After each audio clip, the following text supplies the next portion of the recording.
Au Québec, le suicide tue presque 3 fois plus d'adultes que les accidents de la route. C'est une des statistiques effarantes que nous rappelle l'Institut national de la santé publique alors que va s'amorcer lundi la semaine de la prévention du suicide. Après avoir connu quelques cas, l'entreprise Cascade a décidé de former des employés pour faire de la prévention dans ses usines. Anne-Louise Despatie. En 25 ans, il y a eu 5 suicides chez les employés de Cascade, dont un l'an dernier. Aucun sur les lieux de travail, mais chaque fois, ce fut un bouleversement pour les collègues. Alain Lemaire a décidé de faire de la prévention pour ses employés, mais aussi pour inciter d'autres entrepreneurs à en faire autant en milieu de travail. Pour que ce genre de programme-là soit aussi établi ailleurs et que de plus en plus de monde soit conscient que le suicide, c'est quelque chose qui ne devrait pas arriver.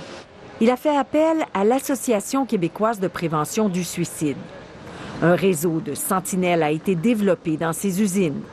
Des employés volontaires qui sont attentifs à ce que vivent leurs collègues afin de les orienter vers de l'aide aux besoins. Les volontaires vont pouvoir recevoir une formation de 7 heures qui leur permet de mieux repérer une personne en détresse, savoir comment entrer en communication avec elle, quoi dire, quoi pas dire, comment poser la question pour vérifier la présence d'idées suicidaires.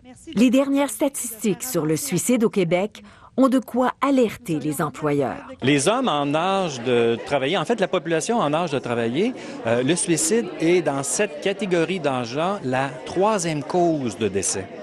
Alors, ce qui est quand même assez important, il faut rappeler, c'est 1100 personnes qui s'enlèvent la vie à chaque année au Québec, ce qui est trop, ce qui est énorme. Je suis convaincu que les gens ne veulent pas mourir, ils veulent arrêter de souffrir. Alors qu'on s'inquiétait beaucoup du suicide chez les adolescents québécois il y a 20 ans, ce sont maintenant les hommes dans la quarantaine et la cinquantaine qui sont les plus nombreux à s'enlever la vie. Ici Anne-Louise Despatie, Radio-Canada, Candiac.